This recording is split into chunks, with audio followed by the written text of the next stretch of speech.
안녕하세요. 슬기로운 베트남 생활 블루에버입니다. 베트남 대표 교통수단 그랩에 이어 이번엔 베트남 버스입니다. 한국에서 시내버스란 어떤 이미지인가요? 보통 버스는 내가 이 동네에 오랫동안 살아서 주변 경관도 눈에 선하고 어디서 버스를 타고 내리는지 머릿속에 버스 노선이 다 있을 정도로 잘 알 때 이용을 많이 하는데요. 특히나 수도권에서는 그 동네 사람이거나 자주 이용하는 노선이 아니면 버스 타는 것도 환승하는 것도 복잡하다는 인식과 까딱 정신을 놓치면 잘못된 곳에 내리기가 쉽기 때문에 정말 이용할 수 있는 대중교통이 진짜 버스밖에 없을 때가 아니면 우선 지하철을 이용하시거나 목적지까지 바로 갈 수 있는 다른 교통수단을 선호하실 텐데요. 하물며 한국도 아닌 베트남에서 현지인 도움 없이 혼자 버스를 타고 원하는 장소에 이동하는 것은 결코 쉬운 일이 아닙니다. 그럼에도 불구하고 나는 베트남에서 초행길로 어디 갈 때 버스 타는 것이 편하고 자유자재로 이동할 수 있다. 그렇다면 베트남 생활 거의 만렙 수준이라고 칭찬드리고 싶습니다. 한국과 다른 베트남에 대해 관심이 있으신 분들이나 현재 베트남에서 생활하시는 분에게 이동에 조금이라도 도움이 되고자 이 영상을 준비했습니다. 우선 베트남 버스에 대한 사용법과 특이점, 그리고 주의사항 등 버스 이용상에 꼭 필요한 정보만 알기 쉽게 간략하게 설명드리도록 하겠습니다. 제가 오늘 말씀드릴 사항만 기억하셔도 베트남 버스의 이용에 크게 무리가 없으니 걱정 마시고 지금 바로 출발합니다. 자, 같이 베트남 버스를 타고 떠나볼까요? 한국에서도 이용을 잘 안 하는데 베트남에서 버스? 이거는 아무리 생각해도 내가 탈 수 있는 게 아니다 라고 생각하시면서 저처럼 시도도 안 하고 베트남 버스를 포기하시는 분들이 많다고 생각이 드는데요. 베트남에서 버스 타는 게 엄두가 안 나서 그렇지 제가 볼 때는 교통수단 중 버스가 베트남에서 가장 저평가된 교통수단이라고 단언할 수 있습니다. 하노이 구석구석 시내 전역은 물론이고 하노이 근교 도시인 박린, 박장, 흥엔 뿐만이 아니라 하노이 인근 도시 및 교외까지 대부분을 커버하는 156개의 버스 노선이 있어 생각하는 기대 이상 버스 인프라가 잘 갖추어져 있습니다. 버스는 보통 아침형 생활을 하는 부지런한 베트남인들 생활 습관에 맞추어 오전 4시 30분부터 시작해서 밤 11시까지 기본적으로 일주일 내내 운행을 하는데요. 노선에 따라 다르긴 하지만 버스 배차 간격은 빠르면 10분, 늦으면 20분 정도 간격으로 버스가 온다고 생각하면 되겠습니다. 하지만 일반적으로 버스 내부 환경은 한국과 비교해 그렇게 쾌적하지 않다는 것을 이용 전 미리 마음의 준비를 하시길 바라고, 특히나 요즘 코로나로 인해 공기 환기를 위해 이동 중 내내 버스 창문을 아예 열고 가는 경우도 많다는 것을 사전에 알고 계셔야 합니다. 버스 요금은 기본적으로 베트남 현금으로 준비하시면 되고 거리에 따라 다르지만 시내에서는 베트남 현금 7,000동으로 대부분 커버되고 비싸더라도 9,000동으로 대부분 커버가 됩니다. 한국 돈으로 치면 350원부터 500원 정도라고 생각하시면 되겠습니다. 한국인들이 가장 많이 이용할 수 있는 베트남 인천공항, 노이바이 국제공항까지 가는 버스 노선은 하노이 시내에서 공항까지 스페셜하게 비싼 현금 35,000동으로 쉽게 한국돈 2,000원 정도가 나온다면 보면 되겠습니다. 기본적으로 10km 내외, 즉 그랩으로 10,000원 이하의 거리는 그냥 그랩으로 이동하시고 20km 정도 벗어난 거리나 대도시 근교에 있는 도시를 이동하거나 아예 다른 도시로 벗어날 때 버스로 이동을 하시는 게 베트남에서 교통비를 가장 효율적으로 많이 줄이는 방법이라고 하겠습니다. 우선 버스를 이용하시기 전 스마트폰에 있는 구글로 버스 이동 경로를 어느 정도 숙지하고 탑승하시는 것이 베트남 버스의 이용의 기본입니다. 다만 본인과 가장 가까운 곳에서 타고자 하는 버스가 정차하는 정거장으로 이동을 해야 한다는 번거로움은 감수하셔야 합니다. 일반적으로 베트남의 인도는 아직까지 보행에 적합하지 않은 경우가 많고 골목길이 많은 특성상 단순히 지도를 보고 길을 찾기가 쉽지가 않습니다. 그래서 굳이 버스를 타기 위해 버스 정류장으로 그랩을 타고 이동을 해야 한다면 그랩 내 10,000원 이하의 거리는 시간도 돈이니 그냥 한 방에 그랩을 타고 원하시는 목적지까지 이동하시길 추천드리겠습니다.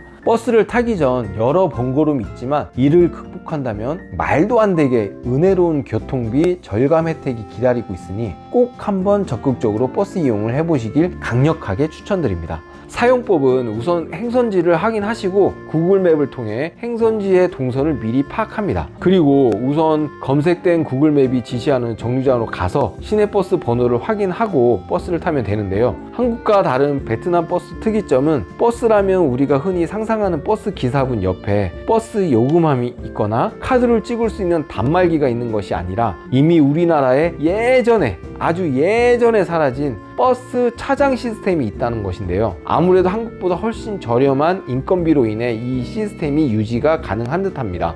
예전 우리나라는 버스 안내양이라고 해서 보통 여성분들이 이 역할을 많이 했는데요. 특이하게 베트남에서 차장 역할은 대부분 남성입니다.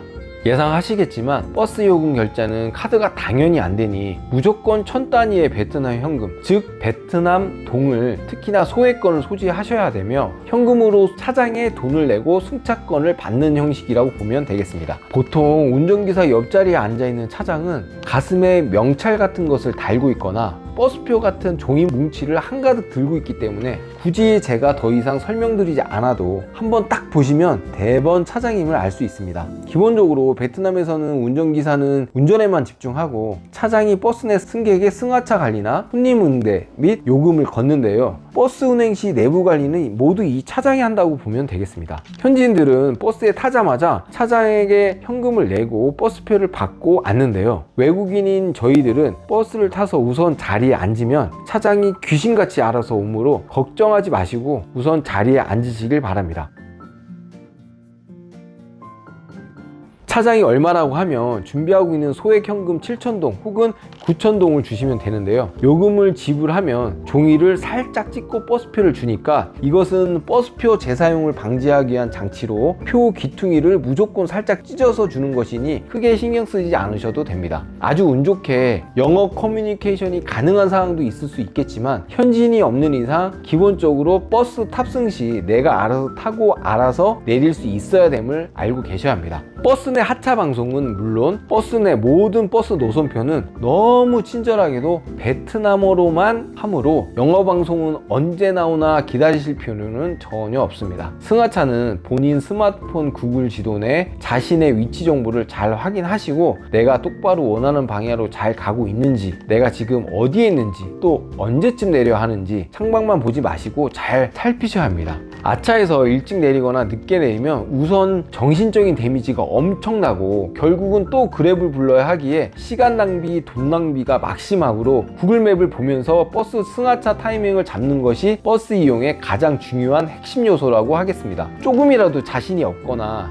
잘못 내리는 것을 사전에 방지하고자 내릴 행선지를 구글 번역기로 미리 베트남어로 번역해둔 행선지를 스마트폰으로 차장에게 보여주고 확인하시는 것을 추천드립니다. 그럼 100이면 100 버스 차장이 그 정거장에 도착하면 알려주므로 행선지를 핸드폰으로 베트남어로 메모해 놓고 보여주는 것이 가장 확실하다고 하겠습니다. 또한 한국은 버스 앞문으로 탑승을 해서 뒷문으로 하차하는 것이 일반적인데요. 베트남은 버스 내에 차장이 있으므로 한국보다 훨씬 탄력적으로 승객이 앞문, 뒷문으로 다 승차한다고 생각하면 되겠습니다. 특이점으로는 한국 같으면 사람이 없는 정거장에는 버스 기사님들이 그냥 지나치는 경우가 많은데 베트남 버스는 정거장에 사람이 있든 없든 대부분 정차를 한다는 점입니다. 보통 한국에서 정거장에서 기다리는 분이 보이면 버스 기사님이 기가 막히게 눈치를 채서 문을 열어주시거나 그냥 지나치시는데요. 베트남에서는 내가 승차 의지를 보이지 않아도 버스가 정차에 문을 여는 경우가 많으니 이는 베트남에서 자연스러운 상황이니까 크게 신경 쓸 필요가 없습니다. 한국은 버스 정류장에 보통 디스플레이가 달려 있어 지금 오는 버스가 얼마나 걸리는지, 어디까지 왔는지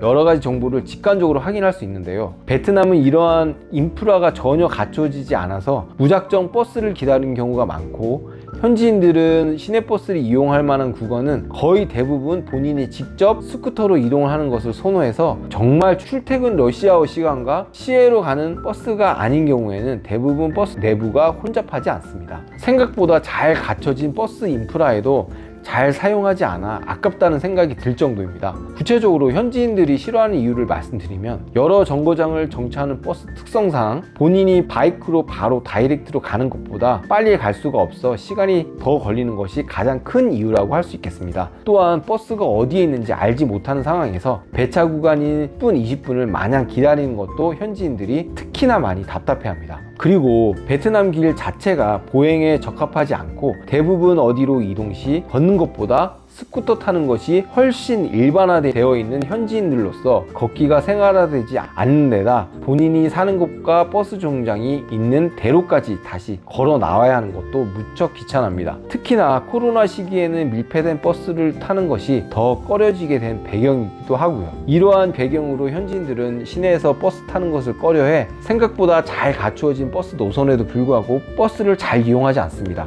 마지막으로 베트남에서 버스를 이용하실 때 가장 조심해야 할 주의점이 하나 있는데요. 바로 승차, 특히 하차 시 지나가는 오토바이들입니다. 한국보다 오토바이가 훨씬 많고 혼잡한 도로 상황이 많아 까딱하면 사고 위험이 정말 높으니 버스 승하차 전 꼭 다시 한번 주변 상황을 잘 살피시고 승하차 하시길 바랍니다. 이렇듯 현지인에게도 크게 환영받지 못하는 베트남 버스이지만 잘만 이용한다면 남들보다 훨씬 저렴한 금액으로 자유롭게 이동할 수 있으므로 베트남 생활비 절약에 큰 도움이 되리라 확신합니다. 마지막으로 버스 이용하기 전이나 이용 도중에 다시 한번 스마트폰으로 버스 위치 파악과 현재 본인의 위치 파악 잘 하시고요. 오늘 말씀드린 사항 숙지 잘 하셔서 남들보다 저렴하고 안전하게 버스를 이용하여 슬기로운 베트남 생활 되시길 바라겠습니다.